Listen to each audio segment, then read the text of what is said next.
It's 10 o'clock. This is Sky News at 10. Our top story.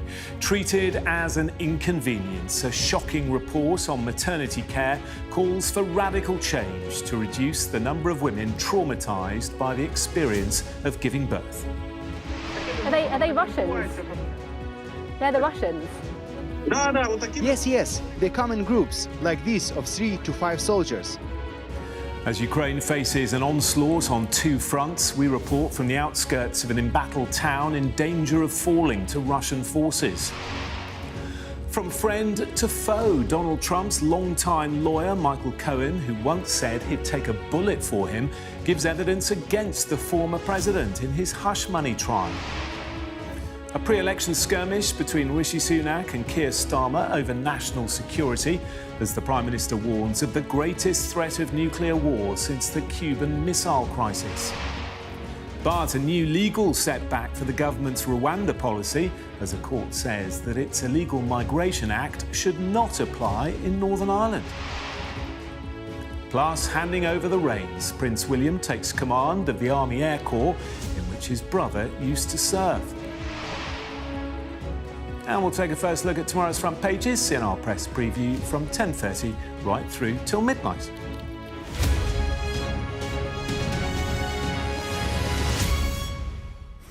Hello there, very good evening. One baby is born roughly every minute in England and Wales. For every mother, it is a life-changing event. But for many, an estimated 30,000 every year, it's an experience that leaves them physically and mentally traumatised.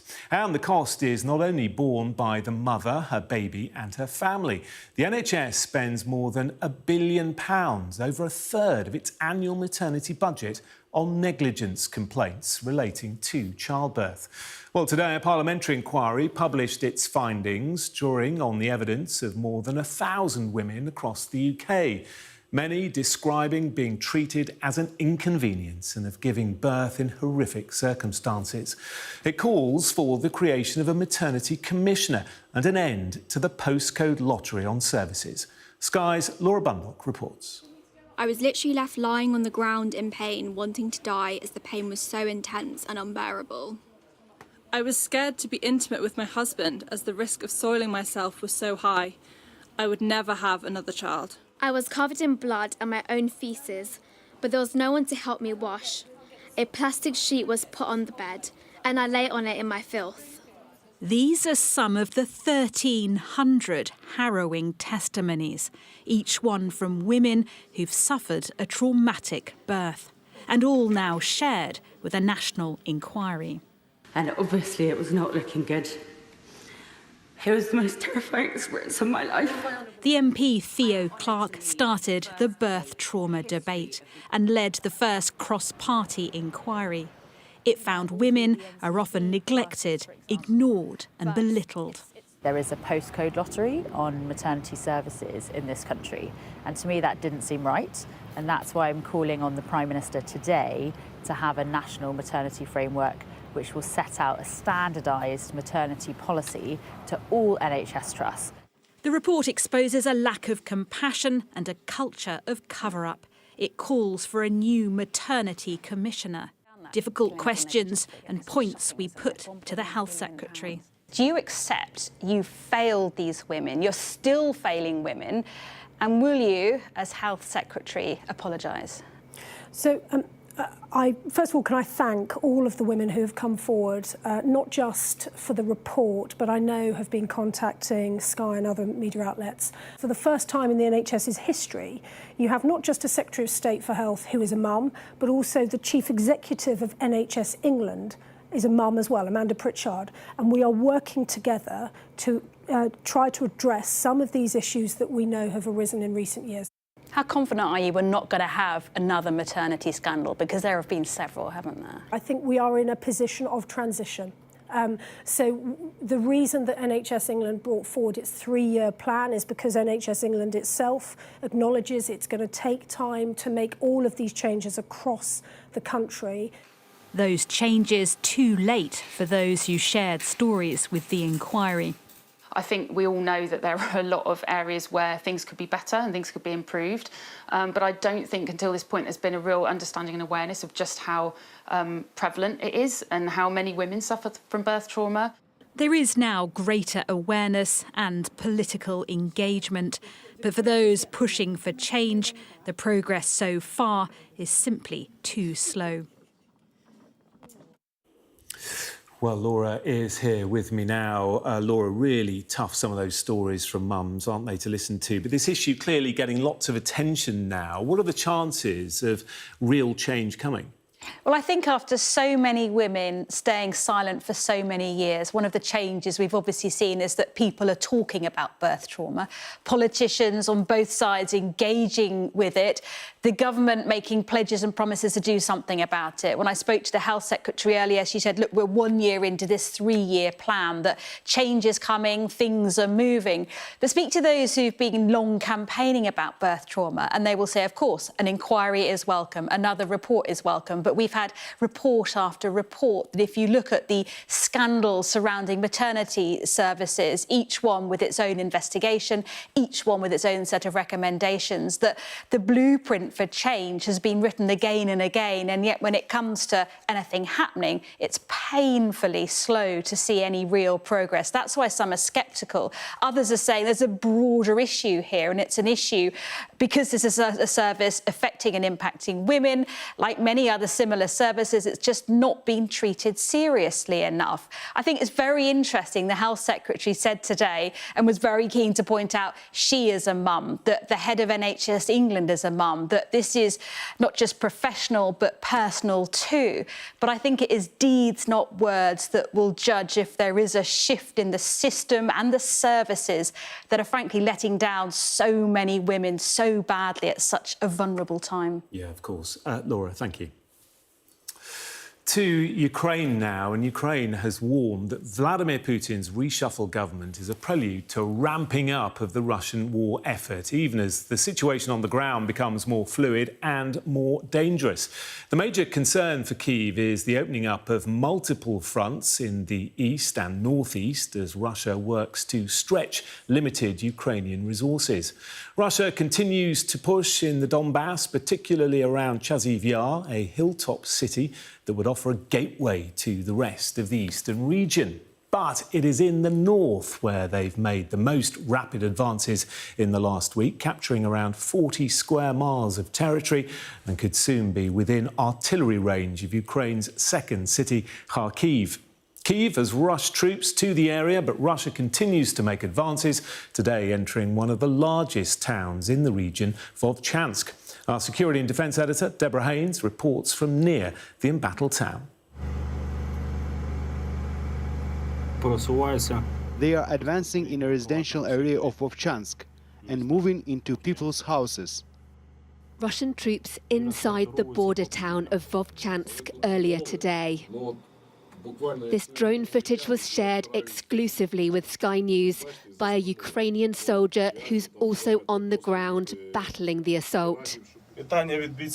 Hello from the soldiers on the front line, the soldiers who are protecting Kharkiv and Ukraine. Denis speaks about Russian movements from a secret location inside the town. This is just the first wave. They are testing our defenses. They are preparing their artillery. When they completely enter the town, they will bring in their reserves. As he's talking, Russian soldiers suddenly appear on the live drone feed. They are behind the trees now. You will see them moving soon. We see 3 people running. Sky News has verified the location of the pictures. Are they Russians? They're the Russians. Yes, they come in groups, like these, of 3 to 5 soldiers. As they scan the terrain looking for targets, there's frustration that Ukraine is once again having to battle an invasion in the northeast, 2 years after Russia's last assault. Denis believes his side should have built better defences. It's shocking. We are having to defend ourselves again, losing territory and the lives of soldiers. This time, the enemy came much more prepared. That includes drones and large bombs. This feed gives a sense of the carnage. It's unusual for a soldier to speak out, as you have done, and call out the problems that you see on the ground. Why did you decide to take that step? Why did you feel that that was important to speak? We are fighting for freedom and truth. We defend our interest, the interest of our state, voluntarily. And we believe that this truth needs to be spoken. That also means showing us how Ukraine is fighting back. This is the outskirts of Vovchansk. The Russians are evacuating the wounded. His team relays the coordinates to another unit. Moments later, there's a strike seemingly on the Russian position. They work relentlessly into the night, trying to defend their land. Deborah Haynes, Sky News, near Vovchansk, northeastern Ukraine. He was once Donald Trump's most trusted advisor, but today his one-time lawyer, Michael Cohen, had Mr. Trump firmly in his sights as he gave evidence in the former president's hush money trial. Mr. Cohen is the prosecution's star witness and today implicated Trump in attempts to buy and suppress sex stories, which he feared could damage his 2016 presidential campaign. Our US correspondent James Matthews reports from New York. Michael, what do you have to say to Donald Trump? He famously said he'd take a bullet for the bombs. You plan on telling the truth? Michael Cohen was once a lawyer, friend and fixer to Donald Trump. He headed to court, a sworn enemy. Before a key day in the prosecution case, Donald Trump got his defence in first. On hush money payments to a porn star, he's said to have reimbursed Cohen and disguised it as legal expenses. There was no disguise, said Trump. And they talk about bookkeeping. The only thing down in the bookkeeping is that we call a legal expense a legal expense. The overflow is full. It's going to be at capacity for the rest of the day. The crowds came early to hear the star witness. Any way you could ask? Michael Cohen told the story of two Trump affairs and efforts to keep them quiet before the 2016 election. When I met Trump, he had told me he never wanted to be president. He told of the $130,000 payment to porn star Stormy Daniels and of Trump's reaction when he told him the story could come out. Trump said to him, "This is a disaster, a total disaster. Women are going to hate me.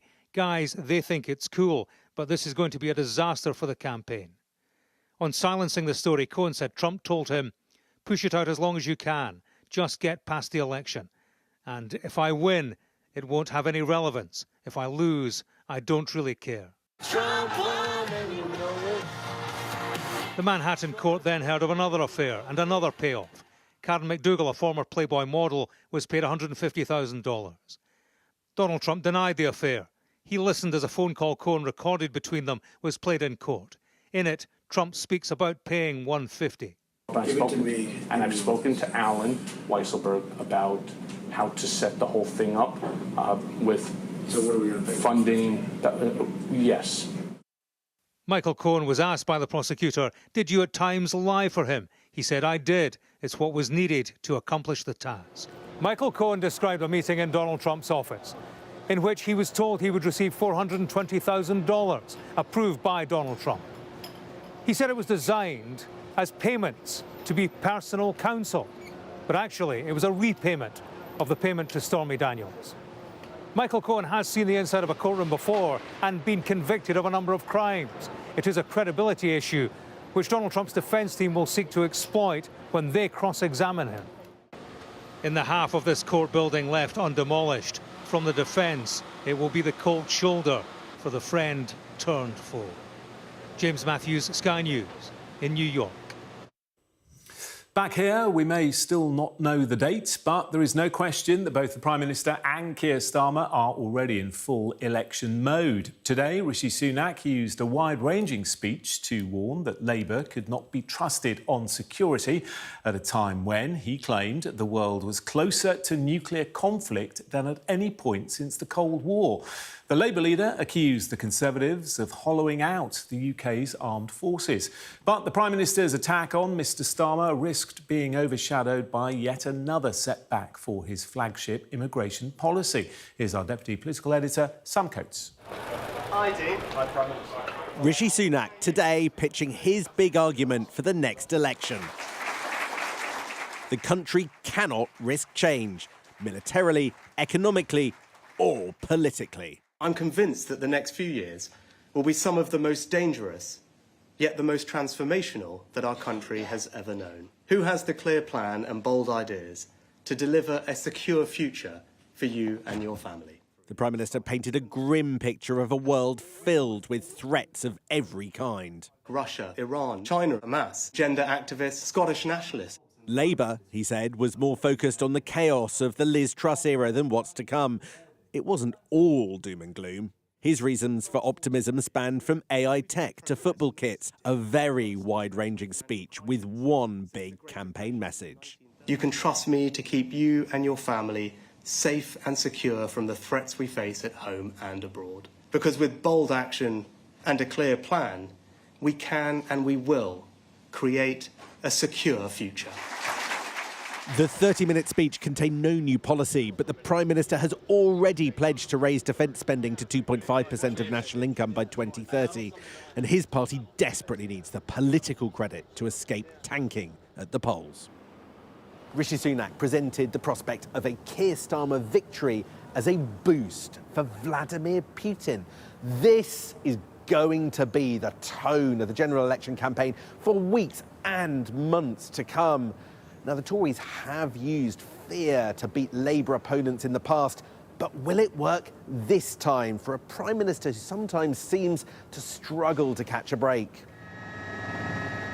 Part of his flagship Rwanda policy today blocked by a court in Northern Ireland. The DUP now fear migrants will head there in future, safe from deportation. Didn't know a mayoral election could be quite as exciting as it was. In Wolverhampton, Keir Starmer gathering his new team of election-winning mayors.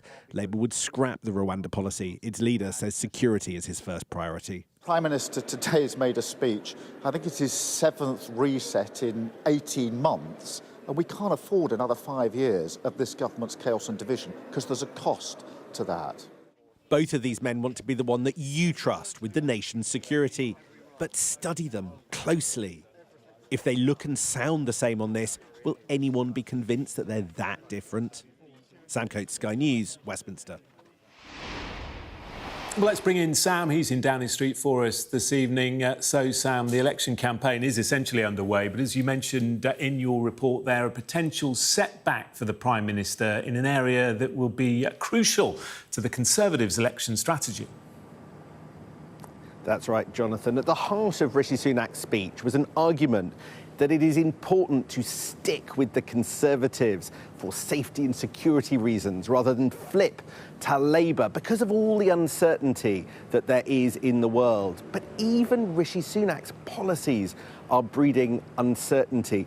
Just look at two of Rishi Sunak's biggest projects today and how they have clashed really problematically for the Prime Minister. Now, that took place over in Northern Ireland, where a judge ruled that the Windsor framework that was meant to sort out Northern Ireland's post-Brexit legal system so it can keep an open border meant that the Rwanda plan cannot apply in that nation. Effectively, the human rights laws that Europe require to remain in place in Northern Ireland mean that migrants cannot be sent from Northern Ireland to Kigali to Rwanda. Now, this is symbolically a big blow that the Rwanda policy can't apply in one nation of the United Kingdom. There's a practical problem. The DUP worry that that's going to mean migrants really travelling through Great Britain and going to Northern Ireland to escape that plan.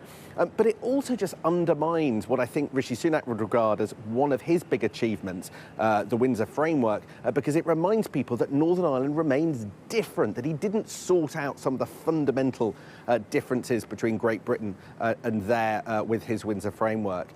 All of that just generates uncertainty, and that's not the kind of message in this election year that he wants people to hear. OK, Sam in Downing Street, thank you.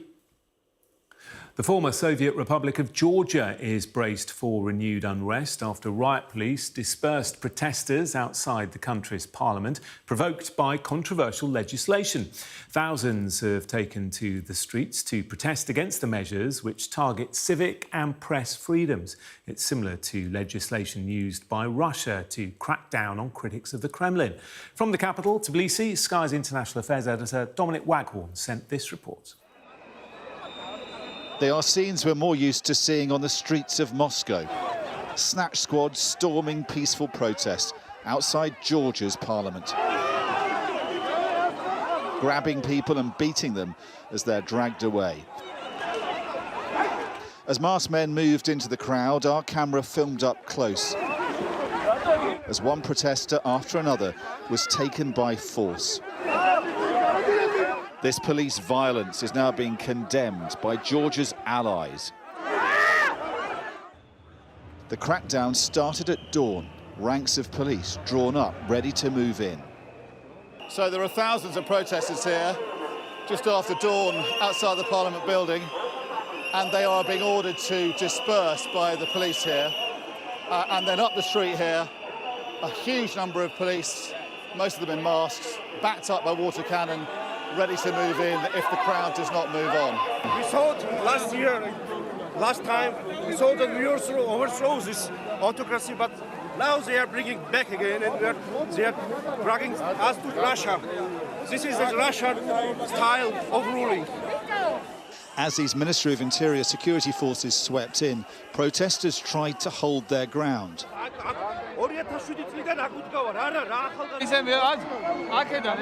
We were caught in the crush, masked men squeezing the crowd. Tense scenes as protesters fought to break free. So temperatures are really rising here as the cops move in considerable force, trying to push the protesters back. They're trying to hold their ground, but they are being moved on by the police who are shouting at them to clear the area around the parliament. A standoff followed, police controlling some of the ground surrounding the parliament, protesters the rest. The former speaker of the Georgian parliament told us he was horrified by the day's events. Every meter or even centimeter which is distancing Georgia from the West, it's a win of Russia, it's a win of Putin. If anybody will draw the plan how to distance and isolate Georgia, that's happening now. And of course, Kremlin people will be very happy watching all this. Protesters have returned in big numbers, students from nearly all the country's universities joining the unrest. The struggle over Georgia's future is intensifying, with neither side backing down. Dominic Waghorn, Sky News, Tbilisi. Israel today marked its Memorial Day, which commemorates fallen soldiers and victims of war. It's the first since the October the 7th attacks, an opportunity for both renewed grief and for the expression of anger at the government's handling of the crisis. And as the lost are remembered in Israel, citizens in Gaza continue to face the dangers of the Israeli offensive, with Gaza's health ministry today saying that over 35,000 Palestinians have been killed since October the 7th. Here's our international correspondent, John Sparks. It is a tradition and a solemn occasion. A day of reflection in a country struggling with the consequences of war. In Jerusalem, prayers were offered and a flame was lit for the soldiers and victims of terror who've died. More than 1,500 Israelis lost their lives on and after October the 7th. As you saw, is a very, very sad ceremony. We are doing it every year, but this year is special. There seems to be no endpoint to the war in Gaza. I wonder if that is unsettling for people. It's difficult for people. I support on the government, I support on the Prime Minister, and I'm sure that he knows what he does. A siren was sounded at 11 o'clock and the Israeli capital came to a halt. A moment of silence, impeccably observed from the roadside and the road.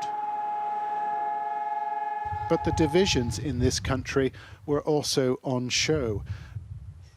At the National Cemetery, the Israeli Prime Minister said, "We'll never forget how our families were massacred." Garbage, said one, as Netanyahu finished. Bereaved families then barracked him from their seats. The war in Gaza lacks any foreseeable endpoint. Areas to the north now consumed by fierce fighting. The Israelis seeking to retake territory they said they'd already seized. They're evicting people, they're bombing the shelters, says this local journalist. Go back, enough. Thousands of people in the district of Jabalia are seen fleeing for their lives. Israelis relive the past 7 months at a cemetery in Tel Aviv. Everyone here wore a look of sorrow. To be in your friend's grave and another friend's grave, so difficult. The understanding of you being a 20-year-old and losing your friends. This section has been expanded, dozens of new graves dug in a country that feels increasingly insecure. John Sparks, Sky News in Tel Aviv. 3 men have appeared at Westminster Magistrates Court charged with foreign interference and assisting the Hong Kong Intelligence Service. It's alleged the men agreed to undertake information gathering, surveillance and acts of deception to assist a foreign state. 8 others were arrested under the National Security Act as part of the same operation, but released without charge. The Chinese embassy has today condemned the charges as malicious fabrication and an unwarranted accusation against the Hong Kong Administrative Region's government. A British-based boxer has died after losing his professional debut in Harrow yesterday. Sharif Lawal was knocked down in the 4th round of the middleweight contest and the fight stopped. The 29-year-old was taken to hospital where he was pronounced dead. The King and Prince of Wales have held a rare joint official engagement as His Majesty handed over the role of Colonel-in-Chief of the Army Air Corps to Prince William, in which his brother served in Afghanistan. Sky's royal correspondent Rhiannon Mills reports, and a warning of some flash photography. A special flight in for an important handover. The King just seeming delighted to again be back out. His last moments as Colonel-in-Chief of the Army Air Corps were mainly spent reminiscing and meeting veterans, including Aaron Mapplebeck, who's also had cancer. Off camera, they chatted about chemotherapy and how the King has lost his sense of taste. We don't know if it's a hint of the kind of treatment he's had, but anything he says right now inevitably gets picked up. Wanting to bring it back to why he was there, an impromptu, sentimental speech and praise for his son. All I can say is that having had the pleasure of knowing you for so long, I do hope you'll go from strength to strength in the future with the Prince of Wales as your new Colonel-in-Chief. Before unveiling a plaque for an Apache flown in Afghanistan, the first to go on display in the UK. Rather aptly in front of the control tower, the beret was passed from father to son. The first time we've seen them together since the King's diagnosis. So much of what happens within the royal family is hereditary, so it makes sense one Prince of Wales passing on this title to the next Prince of Wales. But you do wonder if things were slightly different within the family, whether or not the King would actually be passing this on to Prince Harry. It was with the Army Air Corps that Harry trained to fly Apaches. His father in 2010 presenting his provisional wings before he served in Afghanistan. But leaving royal duties means no military ties either. His brother couldn't seem more excited, posting these pictures on social media and getting into uniform as he spent the afternoon learning more about what they do. Then the perfect final departure for a man who loves flying. An Apache on standby to take him off base. Another handover from king to heir complete. Rhiannon Mills, Sky News. Now, tomorrow, Tottenham take on Manchester City in the tricky position of knowing a win or draw could potentially gift North London rivals Arsenal the Premier League title. But City boss Pep Guardiola doesn't expect Spurs to go easy on his side, especially with Champions League qualification at stake. He's been speaking to Sky's Jackie Beltran. But City's record at the Tottenham Hotspur Stadium is not good. Do you have to address that with the players? Is that a factor? Jackie, you are so kind. When you say it's not good, it's really bad. Yeah, I have a different mindset opinion on that. I said, okay, so to win the 4 Premier League in a row, you have to do something exceptional. And never before we were able to win the Premier League there. This is the time. This is the time to do it.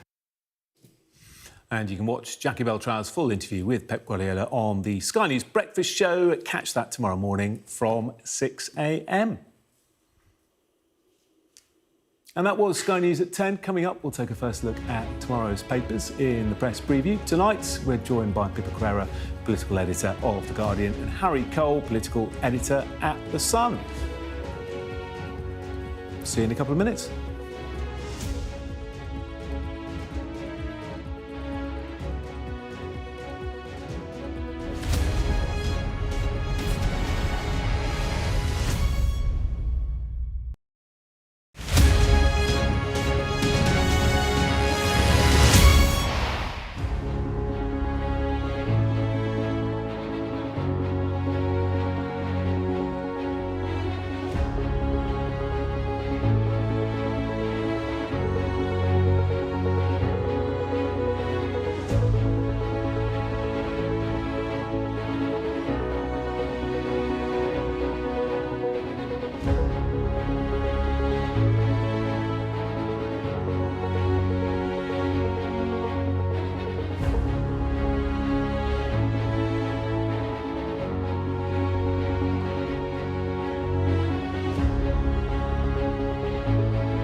Hello again, welcome back. You're watching Sky News. We've got the press preview for you in a moment. It's our first look at what is on tomorrow's front pages. But first, our top stories tonight.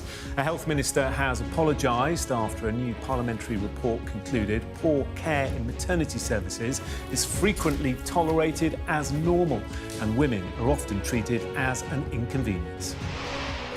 Sky News has seen drone footage of Russian troops making advances into Ukraine, today entering one of the largest towns in the region, Volchansk.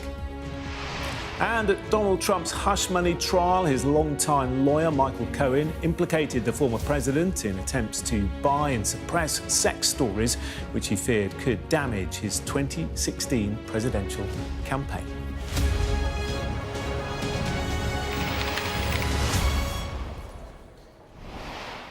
So a very good evening. Time for the press preview. It's our first look at tomorrow's front pages, and checking out the headlines with me tonight, Pippa Crerar, political editor at The Guardian, and Harry Cole, political editor at The Sun. They'll be with us from now until just before midnight. Very good evening to you. We'll chat in a moment after we've had a look at some of those front pages, beginning with tomorrow's Metro, leading with the King saying, "I lost my sense of taste." The Financial Times leads with a story about the takeover proposal between two titans of the global mining industry. The Guardian's top headline, a Labour-commissioned report calls for rent caps to tackle the housing crisis. While tomorrow's Daily Telegraph leads with China's reaction to 3 people who were arrested in the UK charged with spying for Hong Kong. The Daily Mail leads with claims that Ozempic slashes heart attack and stroke risk. And the Times has more on that story. Weight loss jab reduces heart deaths by a fifth. While the Daily Express also leads on the jab, hailed as a new statin cutting weight and saving lives. While the Mirror features a story about how families of FA Cup players face having to pay their own way to watch the final as the club axes perks to cut costs. And don't forget, you can scan that QR code you see on screen during the programme. Have a look at the front pages while you watch all of us discussing them. And to do that, Pippa Crerar, political editor at The Guardian, and Harry Cole, political editor at The Sun. Great to see you this Monday evening. Hi. In fact, pretty much all the papers have got this remarkable health story on the front. So let's begin with the Times. Pippa, weight loss jab reduces heart deaths by a fifth, and this could potentially help millions of people. Yeah, it's a good news health story, and I think because of that, and because it's obviously quite consumery, and because of the fact, if you look at all the bylines on the Times, the Express, the Mail and others, there's a health conference in Venice. Not normally health editors are based in the UK. They have a nice jolly, aren't they? There's a study, I mean, I wouldn't want to say, but there's a study which has been carried out by a professor called John Deanfield of UCL, which he has published at this conference. And that, I think, is why it's had so much attention. But the findings are quite dramatic. And, you know, as you say, potentially millions of middle-aged Britons could end up being prescribed weight loss injections to cut their risk of heart attack and stroke by 20%, which is, you know, a substantial reduction. And this is a study into the weight loss drug Ozempic, which is more commonly known as in Hollywood and amongst celebrities to help them lose a few commonly known pounds. as the sun as a fat jab, yeah. To lose a few pounds here or there, but this suggestion is that actually it could become something which is prescribed much more widely. Obviously, we, like many other Western nations, have an obesity crisis, and the suggestion here is that while it has previously been prescribed or used to treat conditions like obesity and diabetes, so approved for those conditions, this actually would extend it beyond that to cardiac and to heart attacks and strokes, which is a big deal. I mean, it is a big deal. Front page of the Daily Express as well. Game-changing is how they describe it. And the trial was a big one, wasn't it? 17,604 adults over the age of 45 who had heart disease. And it is a condition that affects more than 7 million British people. That's the thing. We've read a lot about the drug. It's been on trend, as Pippa said, in Hollywood, and we've read a lot about its dramatic weight loss implications. What we haven't known and hasn't really been around long enough was to know the sort of longer-term impacts of it, negative, I mean, there are questions around long-term use, but also, and now we're seeing the positives. So I think the more we find out about this drug, the more it's sort of... I remember when sort of it was given the green light in the UK, it was sort of hailed, again, in a similar number of front pages and good news stories for one angle, but it seems to be a drug that keeps on giving, and the Danish company that are making this. I think Rishi Sunak, in his speech today, cited the fact they've put on points on their GDP because of this, onto the Danish GDP, because of the success of this drug. I'm quite Puritan about these things, and I kind of think that the best way still to lose weight is to eat less and exercise more. But it is certainly the case that we, as a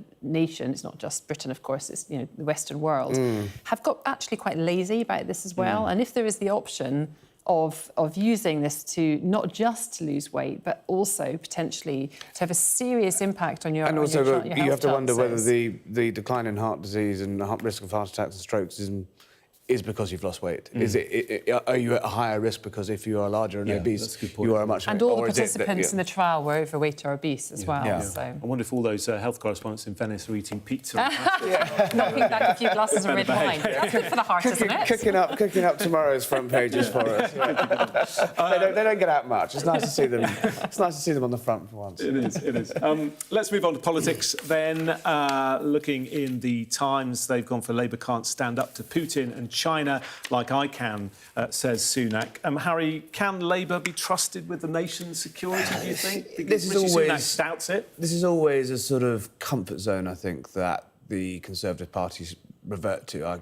Every election going, there's always gone for, national security. If you look at some polls, not all of them, and it's not always close, it is one of the few remaining areas where the Tories are still just about outpoll the Labour Party on whether the public trusts them. They've lost the economy, they've lost control of the borders, they're behind on the NHS. Defence, it feels like, Rishi feels like he's on comfortable ground, I think. Obviously, Keir Starmer isn't as easy a target to paint as, Jeremy Corbyn abolished the army, calling Hamas friends, going for takeaways with terrorists around the world. That was sort of manna from heaven for the Tories in 2019, especially post-Skripal, where he'd sort of been very dubious on that. It's a much harder sell on Keir Starmer. That said, Rishi Sunak gave a pretty good go today.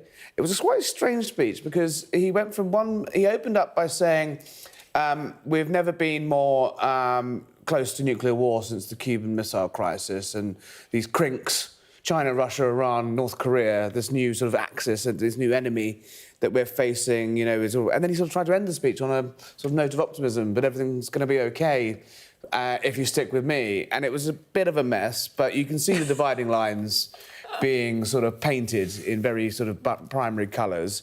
Whether or not it will work remains to be seen, but, there is big questions on defence, on the borders and on the economy that Labour still haven't answered, really. They're talking big picture, but I think what we'll see in the coming weeks and months is an attempt to pin Starmer down on those issues. Yeah, because he's been quite vague, hasn't he? Especially when it talks about defence spending, and we know that the Tories have said, by 2030, 2.5% of GDP, whereas Labour has been quite vague on this, just when conditions allow. Well, I'll come back to how Harry was saying about it being a slightly strange speech. I actually thought it was all over the place. And I thought that he was leaping around. One minute it was like nuclear threat, and the next minute it was smoking. And, you weren't quite sure which direction he was going to go to next. And, both the Times and The Sun writing this up as, the quoting Rishi Sunak as Keir Starmer as a national security threat. This is actually, I think, quite desperate tactics. This is the sort of headline you normally see in the final weeks before a general election. Well, maybe we are in the final weeks of the general election. We may be. He wouldn't rule out July, and I walked out of that speech thinking, that is exactly the sort of speech you hear when you're about to push the button. But it was an attack. It was attack lines. It was an attack speech. The nuclear button, the election. The election button. Exactly. And when you're asking about Labour and what they had set out. So the three areas of security that this speech was about, when he wasn't diverging off into talking about trans rights or smoking or maths at 18, were security, national security, economic security and the security of our borders.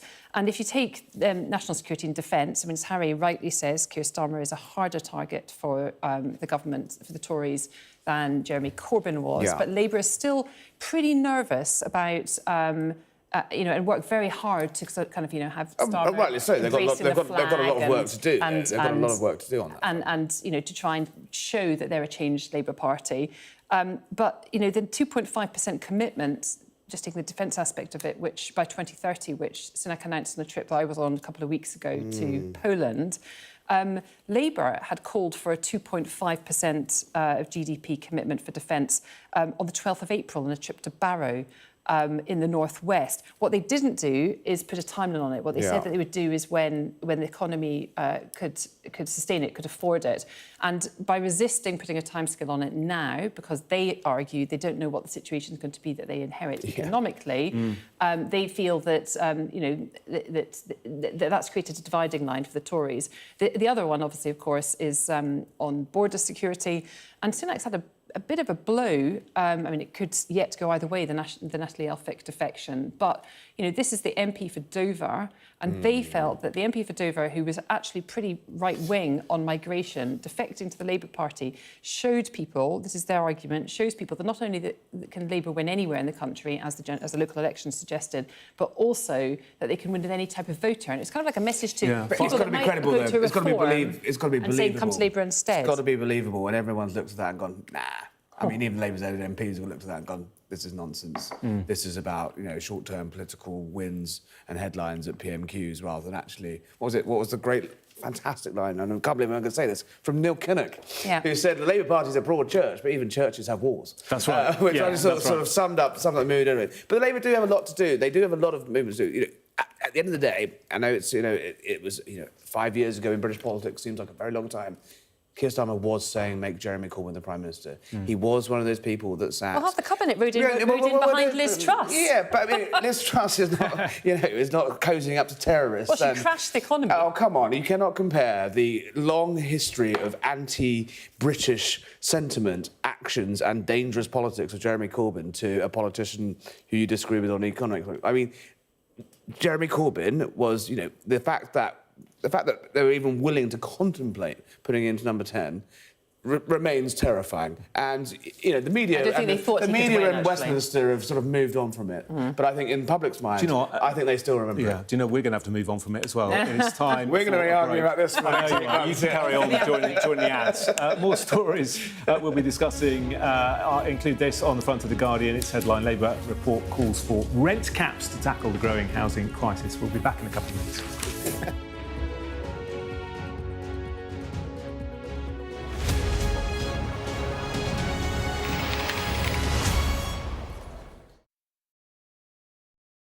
I don't think, to my knowledge, a quadriplegic has taken a powerboat around Great Britain before. But the idea is to inspire more disabled people to get out on the water. I was a professional yachtsman before my accident 40 years ago this year. Can't believe it's a lifetime ago now. I broke my neck in a swimming accident. And sailing to me is part of my life.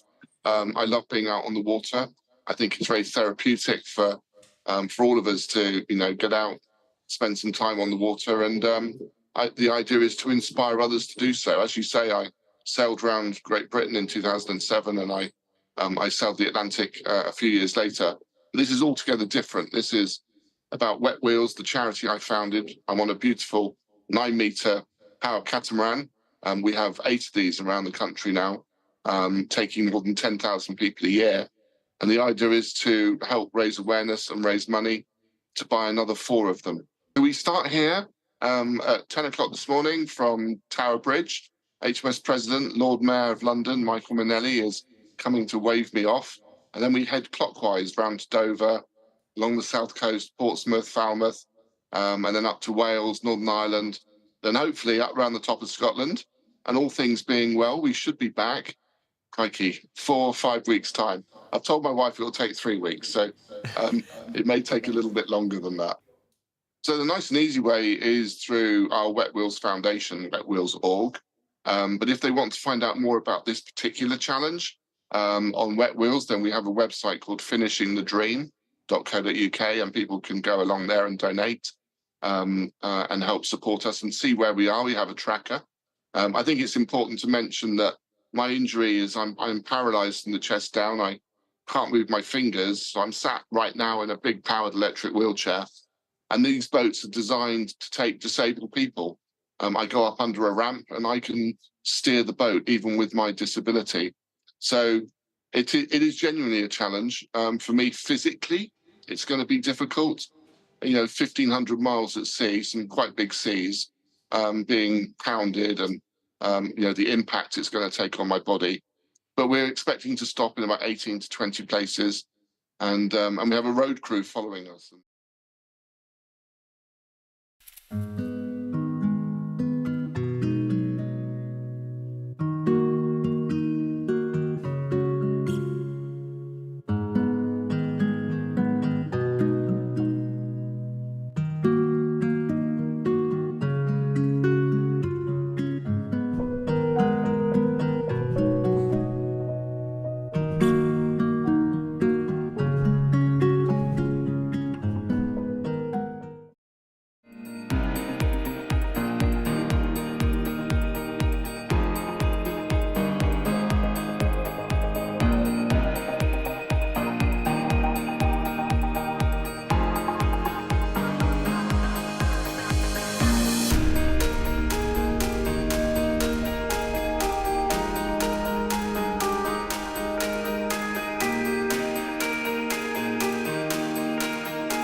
Welcome back. Pippa and Harry are still with me. Front of the Daily Telegraph, Pippa. This is interesting. Officials accused of infiltrating the border force and the police to spy for Hong Kong.